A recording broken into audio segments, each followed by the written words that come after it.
Hello, and thank you for watching this video on economic systems. So what is an economic system? Well, an economic system is a means by which how the government organizes and distributes goods and services. Basically, how involved is the government when it comes to the products and services that we buy? Are they highly involved or do they take a hands-off approach? And based on how they are involved will determine the type of economic system. So we'll take a look at that in just a moment. In addition, though, an economic system does a lot more. It also answers who owns those factors of production.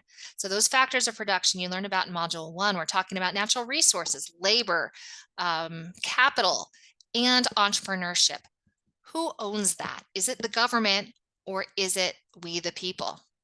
It also determines who decides what to produce, how much to produce, who can buy it, and what to charge. So you can think about different countries in this world and the government involvement. You can probably determine the different type of economic systems that we're going to learn about here. All right, there are three different type of economic systems that we're going to learn about. There's a market economy, there's a planned economy, and then there's mixed.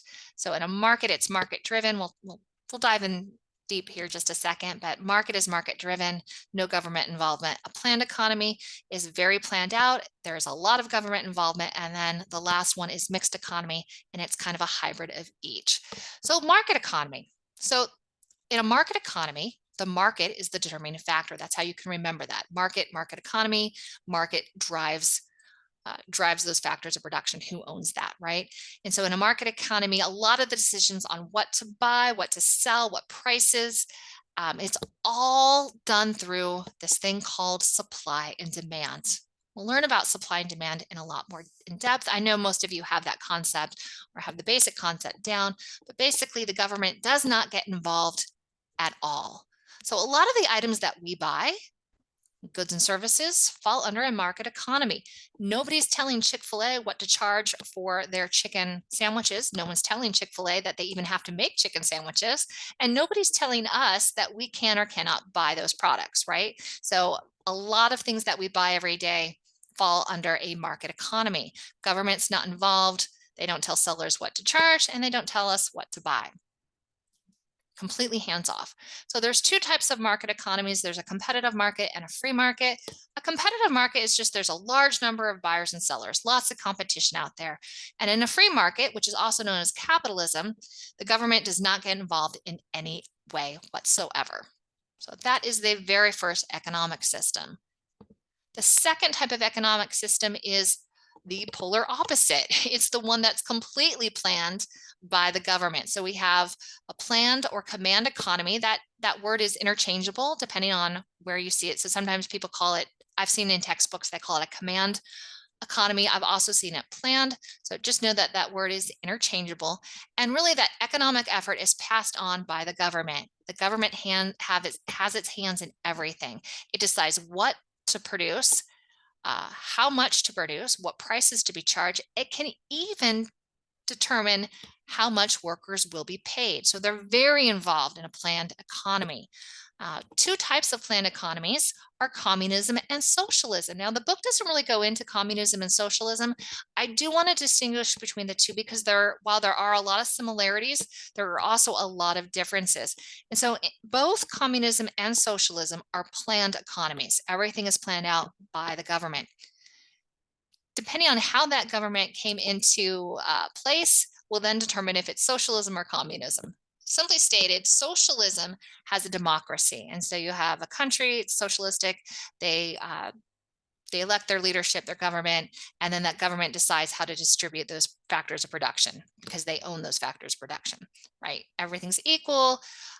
In a communism state, though, it's the same type of planned economy. However, the government, the leadership is not elected. It's either through an authoritarian or a dictatorship. And so the government is taking over and decides to distribute those resources how they see fit, but it's not necessarily through a democratic process. So there is very little say there. Again, there's similarities with communism and socialism, but just remember the big difference is that under communism, there are no elective government. Under socialism, they're choosing that. Now, there's a lot more to it than that. I'm just kind of giving you the basics. If you're interested in learning more about communism and socialism, please go ahead and search it up. Make sure that your sources are reputable, though. Obviously, capitalism, communism, and socialism all have their pluses, they all have their minuses. An economist doesn't judge, right? We learned that in one of the first videos. They don't judge. And so there are definitely pluses and minuses of each. All right, so the third economic system is a mixed economy. So a mixed economy, a lot of countries are going towards this. It just means you have characteristics of both.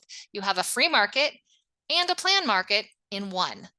We are actually in a mixed economy. So a lot of us think that we are a market economy, that it's a free for all, the market determines, and there's no government involvement, but that's not actually true. The government does step in on a few things. So our public school system, for instance, our roads, our taxes pay for a lot of different things. We have police and fire, we have all sorts of different areas where we have a distribution of wealth, so to speak, through our tax money. So free public education is a good example of that. Social Security and Medicare. Again, those are planned out for us. Now, we do have the option to elect our officials to help determine how those funds are spent with Social Security and Medicare. But again, at the end of the day, those are areas of the planned economy. So we do live in a mixed society. So I'm going to go ahead and wrap this up. There are three different types of economic systems: market, planned, and mixed. Market is where the market determines everything. There's no government involvement. Planned, the government is highly involved. They have their hands in everything, and there's little say. And then a mixed is a combination of both. All right, thanks so much.